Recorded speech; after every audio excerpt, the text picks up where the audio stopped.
Welcome to another episode of Tell Me More. I'm Luke Stair. We've got Katy Reed-Hodges and Dr. Dennis Wiles here in the studio today, and we're talking about the shepherding and teaching functions in the church and how they play out in the life of First Baptist Arlington. And we hope that you find it formative and it helps you figure out how to discover the role you're called to play in the life of our church.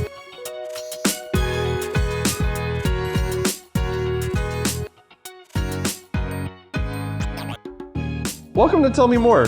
Good morning. All here. It's morning where we are. It is morning. Currently, full disclosure, this is take 2 of this go-round. But it's not our staff's fault. Sometimes technology just doesn't do what you want it to do. You know, in the Bible days, the devil would possess people. In our day, he possesses the roadcaster equipment, is what I think. You know, it must have been a really good podcast. I wasn't in here. I was with our senior adults. It was nothing that it could be now that we have you. I know. So we're going to... Maybe the Lord is in this roadcaster. Whoa. We'll let God decide that. Okay. We're talking about prophets next week, so stay tuned. That's right. I feel God in this Chili's. Anybody know what that's from? Doesn't matter. It's from The Office. Text me if you get it. You didn't know. I just spoiled that. Yeah, Sorry. Okay, so... full disclosure on APEST, I know Dr. Wiles held up this kind of booklet when we assessed our staff, and again, a test is not perfect. Brought it. Not the best way to, necessarily discern this, but it is helpful, and it was helpful for our staff. It's a tool. Teaching is my secondary gift. Shepherding is not my highest, so it's something I have to work at. Where is it in your ranking? It is my 4th. When we talk about, I guess, can I give like a really soft intro? We're talking about APEST, which if you... Apostles, prophets. Yeah, if you've been around, you kind of know this language, but that's what we're talking about today. So we're jumping in. It's biblical. We've kind of latched onto it. Ready, set, go. Okay. So we talked about shepherds and teachers this Sunday. That's correct. Why start with, when you're reading this list, they're the last 2 in the list. So why did you start with the last 2 in the list? Because I'm a man of God, and I felt like that's where the Holy Spirit led me, and I don't really appreciate you questioning me about it. Prophet. Teacher. Actually, mean guy.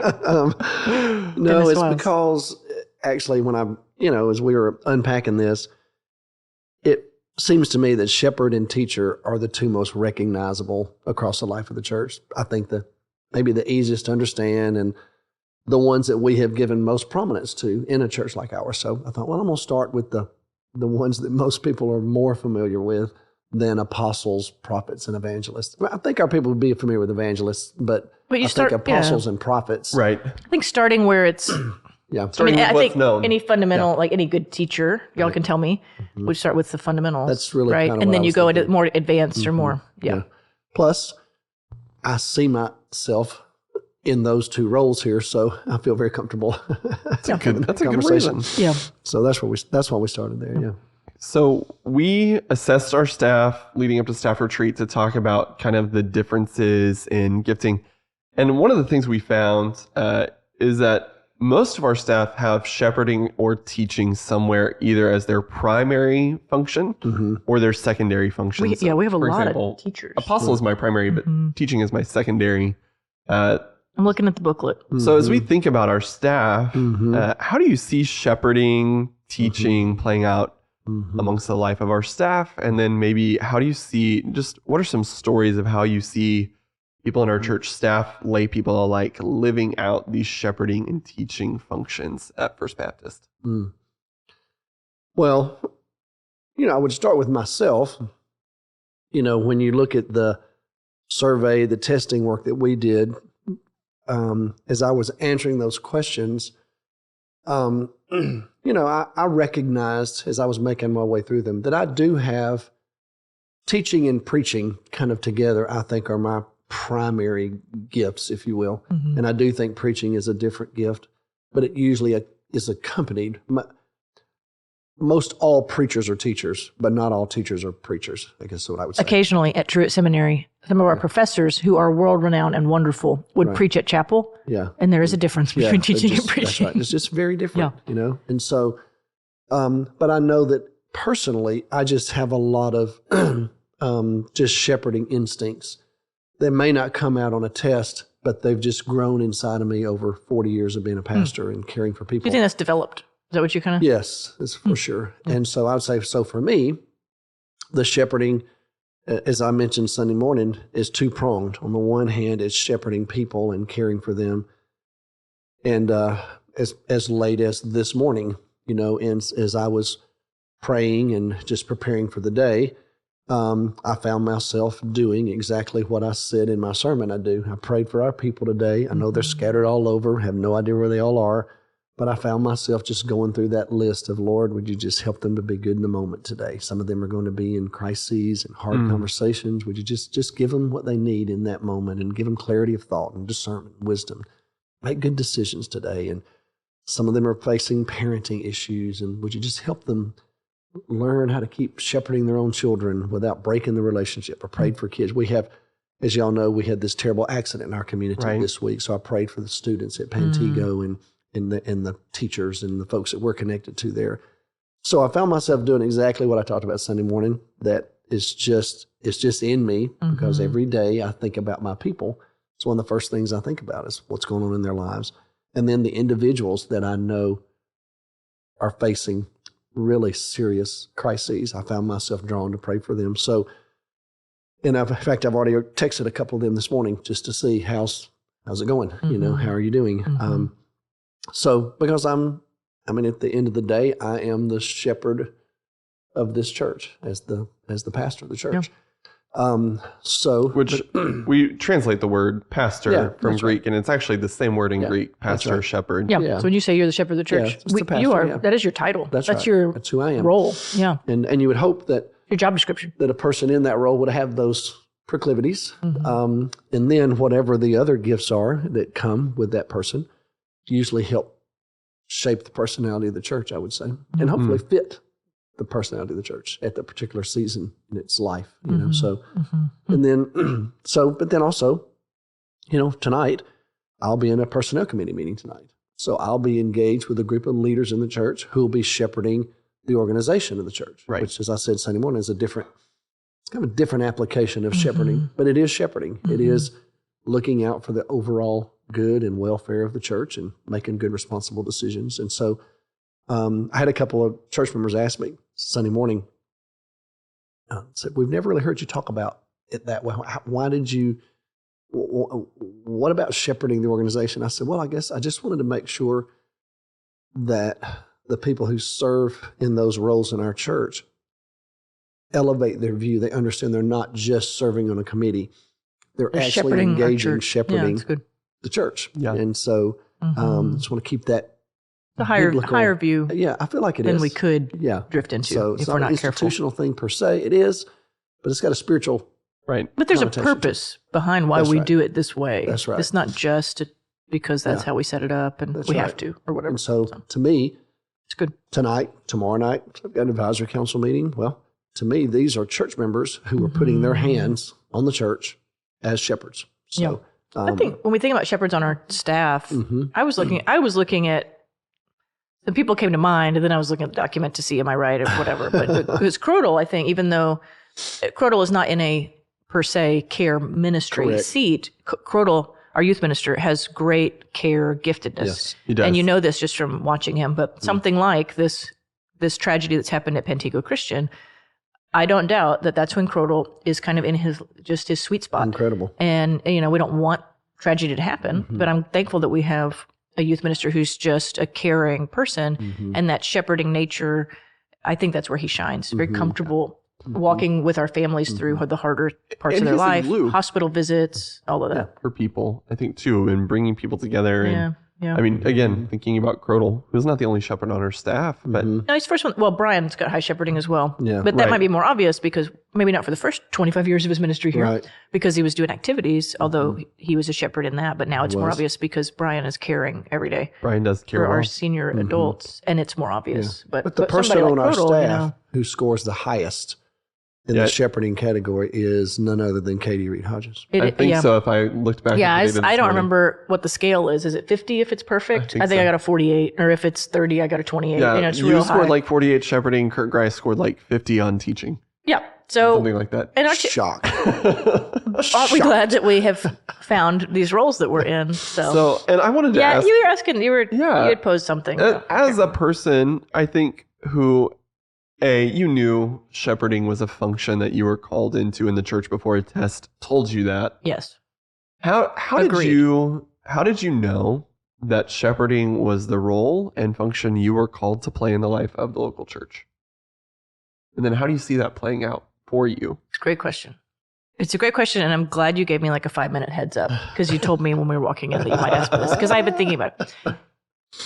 The short answer is, I think, experience. Because when I was college minister particularly, my giftedness in caring came out. I mean, other people might have seen that.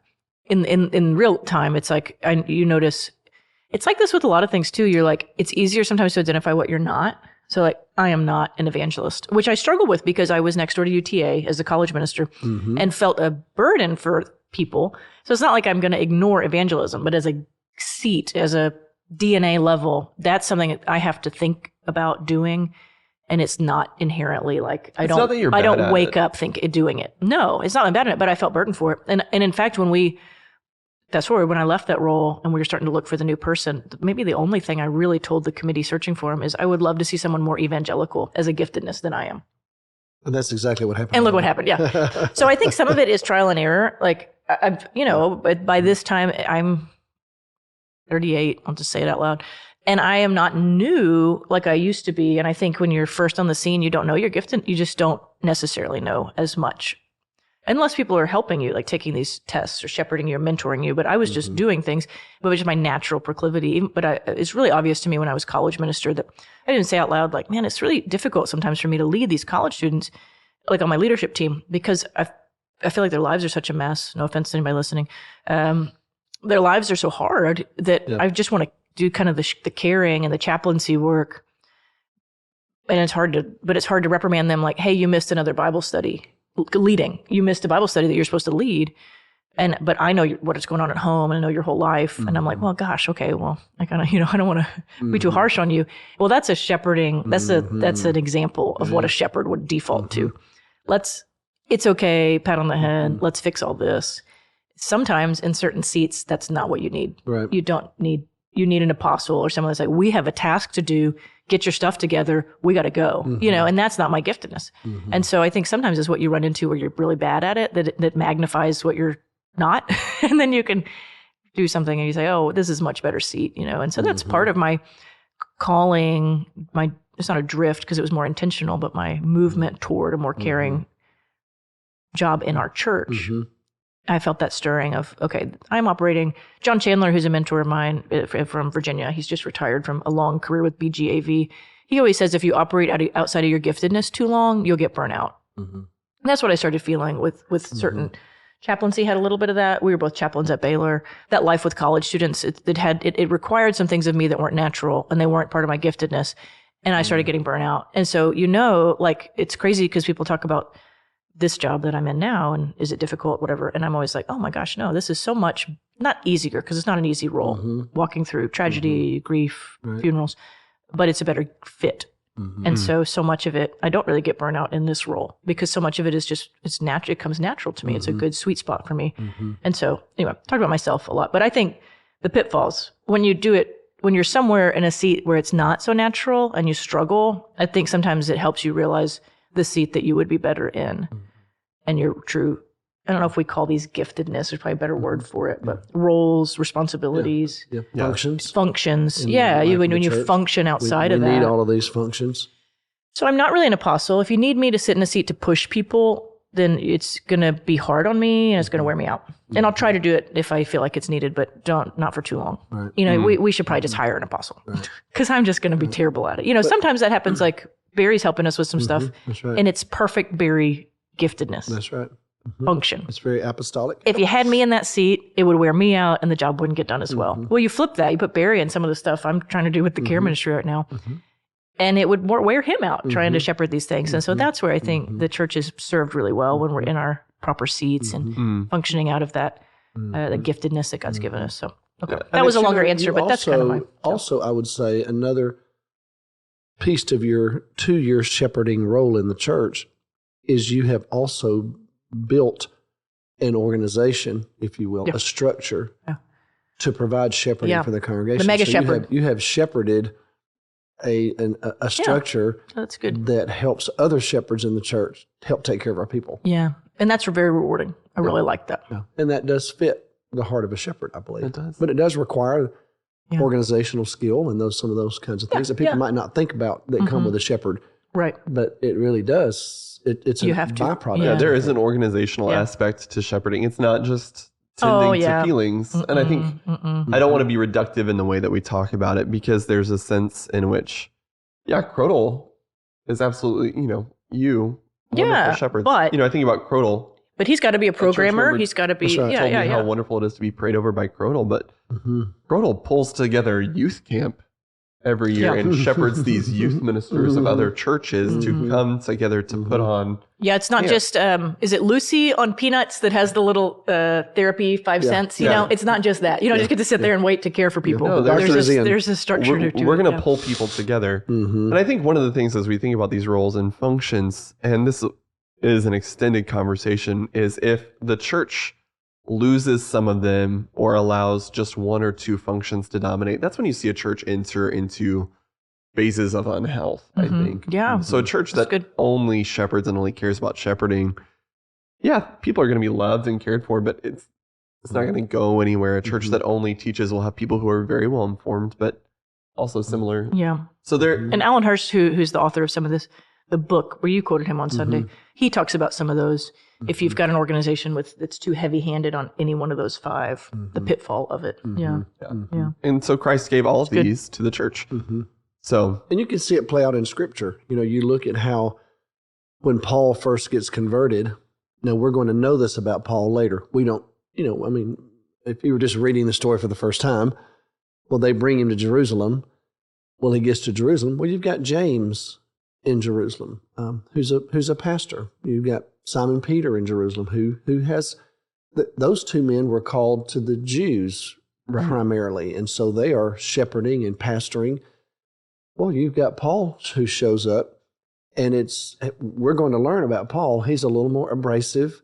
He's more apostolic. No disrespect to Peter. Peter is the chief of the apostles. I've heard some people describe Paul is a flashbang apostle and Peter is a slow burn apostle. Yeah, so it's kind of interesting knowing Peter's personality, at least among the band, of being the spokesman and all that. But when it came time to shepherd the people of God, well, he was very caring about the Jews. And you got James pastoring that church. Well, Paul shows up, and if you remember, it gets a little challenging, so much so that Barnabas, they kind of all intervene and they go, Paul, maybe you'd be better off in an outlier community where there's just not so much Judaism, because he's pushing everybody. And so he ends up leaving and goes to Tarsus. And I don't know that this had anything to do with it, and I'm not even sure this is what Luke meant. It's just kind of fascinating to me. Like the very next verse, Luke says, and the church enjoyed a season of peace, and you're like, is he making a comment about Paul? Yeah. Paul, how do you feel when you read that? Or if you heard that? But that's not what this Luke meant. I don't think that's what he meant, but it's just interesting to me. But so Paul has to go be nurtured somewhere else.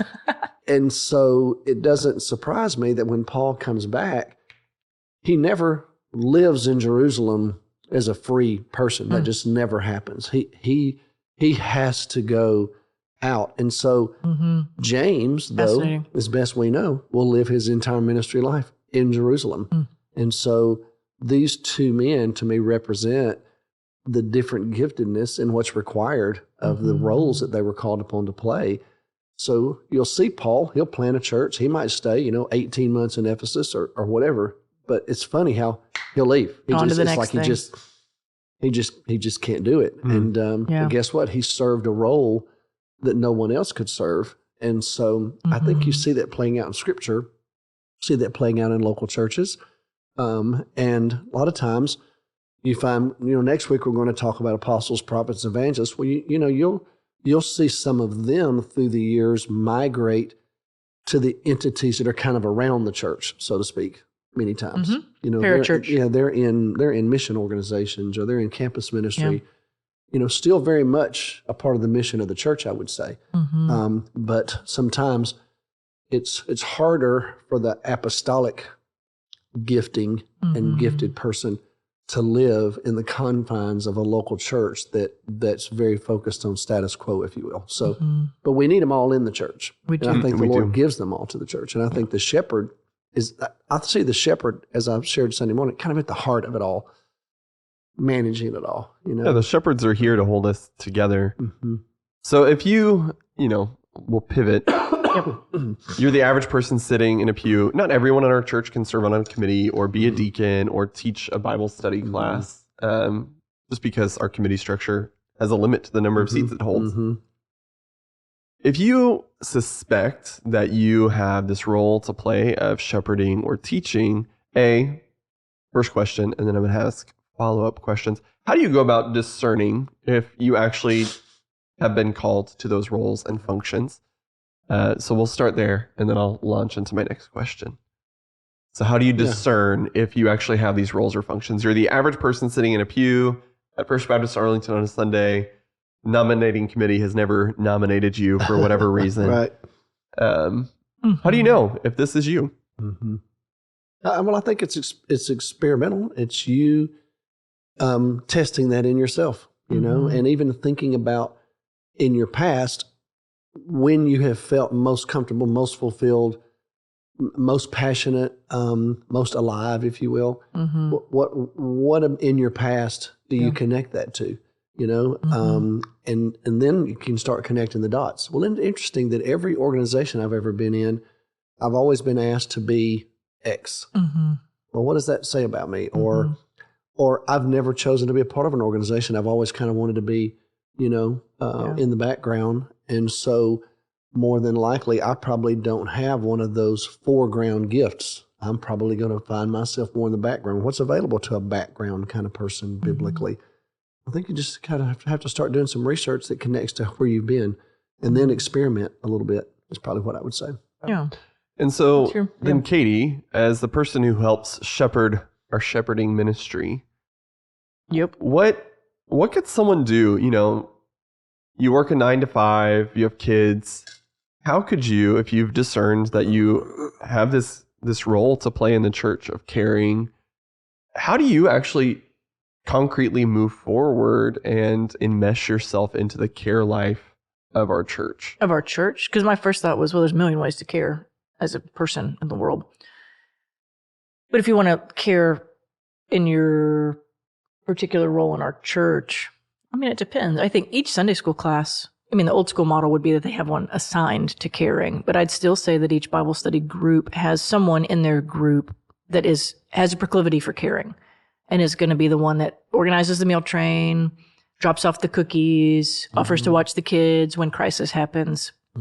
Well, if that's you, then you probably have the deep shepherding giftedness, and that doesn't have to do with a assigned title at our church. It's just who you are. You could do that through PTA. You could be doing that through whatever. Like if you're a mom and you may be working during the day and your primary function outside of work is taking care of the kids, then there's probably some role you're playing within Basketball Moms or whatever that you're just shepherding, caring, holding people together. Or if you realize you're the gatherer, then you may be the evangelical. Am I skipping to next week? Can I do that? Yeah, a little bit. But you get what I'm saying. Spoilers. If you're the gatherer, if you're the one that just happens to always be with new people and always, hey, we should go to dinner after this. Hey, I've never met your spouse. Why don't we all go to, whatever. If you're kind of that person, then you may have some apostolic or evangelical tendencies, functions that are being used in the real world, but we've never really tapped into them in the church world, And so I think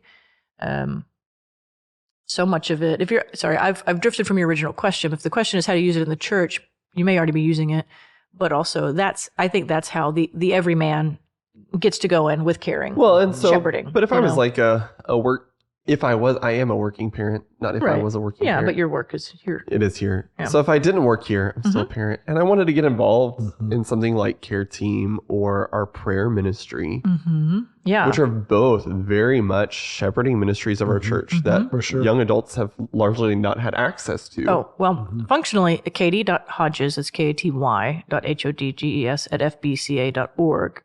Email me.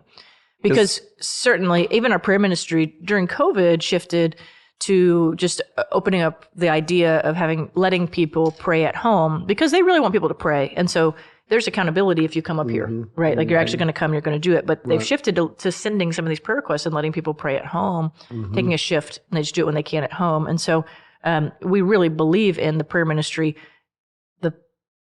the how God uses it. It's not just that we because pray for they people. pray for people. Yeah, they they write pray for all cards this. to Oh my gosh, people. and our people, it is very meaningful. So if you want to be a part of that, email me and I'll connect you with our leaders that do that. You may not even known we had a prayer ministry. Right. Oh, I hope. Listening to this podcast. Yes, I hope you do know, and it's really great. Really committed people that actually pray for the requests given, and they pray for more than that. They get a role of our members, they get a role of our staff. They pray for Mission Arlington. They really pray and care about our people. And if that's something you want to be a part of, email me. I'll connect you with the leaders of that. And that's a great way to test out if you think you might have these shepherding instincts Give it a shot. and you work, and that's And something you can do from And that's home kind of what Dr. engage Wiles in. was getting at. How do you know you're this way if you're just sitting there? Well, you just grow in spiritual maturity, and you do that by doing stuff, serving God in various ways, and then you realize, oh, I'm good at this. I like this.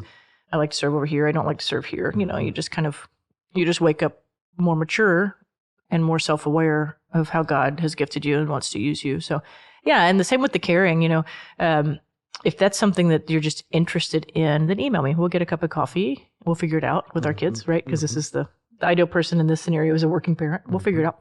And we can talk about what makes you come alive and how you want to serve the kingdom. And I bet we can find a way to put that to good work at First Baptist Arlington. Yeah, that's great. I think, too, here at our church, what I've seen just through the years, if you're that every man, every woman, and you're in the pew, maybe newer, or maybe you're finding connections here, I think it's a relational pathway that leads to the structure, because as you get to know people, you can even share that and say, I don't really know how to get involved with something like this, but you share that with another church member that is a little more connected. I think I might be interested in that. Well, oftentimes those other church members will lead you to the structure. They'll help you get connected. I think it's just the practical way it happens, because we may not know that about you.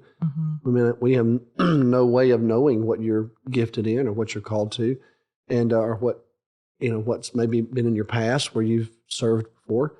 Like we had that happen in this year, our deacon process. One of the deacons that was nominated to be a deacon in our church for this current year, we went to him and just said, "Want you to know you've been nominated. Evidently, you've agreed to that and all that," and have a conversation with him. And come to find out, he's already ordained as a deacon in another church. And I've been here all these years. I've known him for a long time. I had no idea that he had actually been a deacon in another church. And it's just not something that he had shared with us. But the point is, we found that out. Well, that offered a little different path, but it also caused me to think, okay, man, we should have already been using him in some ways, So the relational context a lot of times will lead people into the structure, if you will. And I think that's a good word to our church members. If you think you see, giftedness in a person, sometimes you see it before they Name do. it. Name it. Yeah, you need to. Yeah. We could think. Bless it. We could probably think in here about mentors or friends in our lives that have said something like, "I Absolutely. see this in you," in a way that we may have not felt confident enough to admit that we also see that, or we just don't see it yet. And so that's a very powerful kind of statement. I see in you this, That's right. and you should pursue That's it. right. So And I think that encourages them to find their way into the structure to where they can serve in these. And some of our listeners, y'all are some of the more committed and mature Christians. I'm seeing you in my face I'm seeing you in my head. I'm seeing your face in my head because we talk about these things. But y'all may be the ones now that are on the role of I see in you. You may have people in your life, younger, coming up in the church, that it may be very powerful for you to say, "Hey, I see this in you," and you should pursue it. Which is actually just part of discipleship. Is you should always be planning for who's going to replace you in your position of serving. You should always be developing that next leader, and in this case, that next shepherd, that next teacher. So if you're a Bible study leader, you need to be thinking, who in my class could be doing these roles? Maybe asking God to show you who He's raising up, that we can develop. Absolutely. That's good. And we also talked about teachers Sunday. We did. I wish we knew some. Somewhat of my primary Lacking. gifting. We don't have any. And, No, when you'd be. you look on our staff. We would be. We are a teaching heavy Oh my staff. gosh. We are. There's so many of these folks that feel Name that them. are just teachers, and which is a great thing. We need them, and we got teacher prophets, Yeah. we got teacher evangelists. I mean, we you've got teacher shepherds. Brad, D-Dub, Kurt, Connor, Yeah. Ryan, Phyllis, Chelsea, Phyllis, Kyle, Brock. They're just everywhere. Casey. Yeah, Addison, Crodel. That's their primary. That's their first one. Aaron. I'm just looking at it. It's pretty much the whole staff. And but the If I were teaching, a betting person, I just bet on teachers or anybody. but the teaching function in the church. I mean, look how vital it is. I mean, people need to be formed spiritually, and one of the pathways that God has provided for that is good, competent instruction. And the good news is we have a church filled with teachers, not just on our staff. They're across everywhere. the life of this church. And I love that. Our granddaughter, Ada, she spent the day with us Sunday. Well, she came home when we took her home. Well, she had this little bracelet made out of construction paper that she had built in Sunday school, Sunday morning. But it was a teaching mechanism. And when we took her home, we saw her, she sat down and she took that out and she was just looking at it. And I know she was going to share that with her mom, what it was. And I just thought to myself, way to go, Sunday school teacher. My little granddaughter was up here for an hour in your class. And guess what? They weren't babysitting her. They were teaching her the Bible and gave her something tangible to do that she took home. And she was still looking at it at 4:30 in the afternoon that day. Teachers. So they're not just teachers, they're good teachers. That's right. That's what I'm hearing. Exactly. Yeah, and we're grateful for that. We're grateful for that. And I would say in this APES conversation, it's not necessarily an area of weakness that we feel like we need to focus on. That's right. It'd be a waste of We time. excel here. We're really good at it. We have tons of really gifted teachers. It's one of the competencies. Totally. And we need to. That we have. But I'm thankful for that. And I think the next season, it's probably beefing up the other ones. And that's what we'll talk about next week, I bet. Right. So. But you look at the way we're organized, because there's so many ways nowadays to do church. Aren't there? I was in a meeting the other day with a group of pastors, and one of the pastors was just talking with us a little bit about one of the concerns he had with the home group that he's a part of. And we talked a little bit about it, and I just asked him, I said, so y'all do home groups, so do you do Sunday school on Sunday morning? And he said, Dr. Wiles, we don't. He said, we didn't build the buildings for that. We don't have facilities for Bible study for adults. So there is, he said, it sounds terrible to say there's no Bible study on our campus on a Sunday morning. He said, what I mean by that is the adults come to worship. Now we do have, we have Bible study for children because obviously the smaller ones have to go somewhere.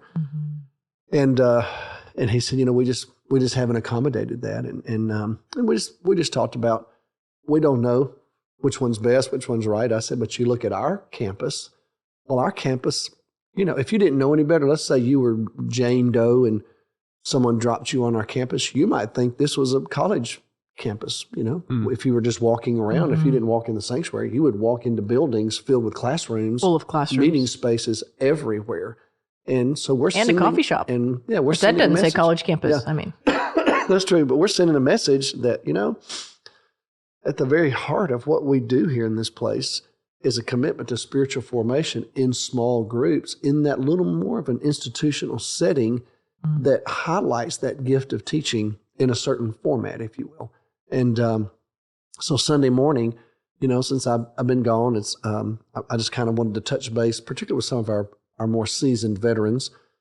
So I just went down the hall Sunday morning in some of our older Sunday school classes, started with Steve Graham and just kind of went down the hallway. And I loved it. I went in every one of them, and our oldest adults were all sitting there with their Bibles open. Yeah, their paper Bibles they had their in Bibles their lap. open. Yeah. And the teacher was beginning the journey of teaching the lesson. And I thought to myself, way to go, y'all. This is what we believe in, and go all the way down to Ada. Ada was doing the very same thing in a little bit different setting, obviously, as a 9-year-old, but it was still the same principle. And I don't know, I felt affirmed. This is the way we do it. It doesn't mean we don't have home groups. We do have some, table groups and some other things. We have home Bible studies. I know that. But we got a bread and butter organization that's built around Bible study and caring for our people. So agreed. I love Praise that. God. Well, so shepherding, teaching. But next week. Next week apostles, is prophets, different. evangelists. Let's talk about them. Yeah. I'll interview you, Luke. And I'll contend they belong in the church, not outside it. I agree. I think it's a good word, brother. More next week. Yeah, more next week. Thank y'all. Thanks for listening.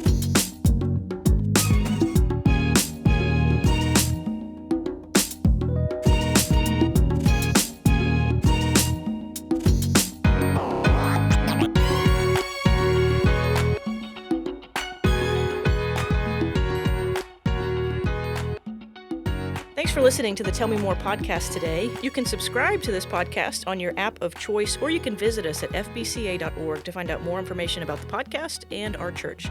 Thanks for listening. Have a good day.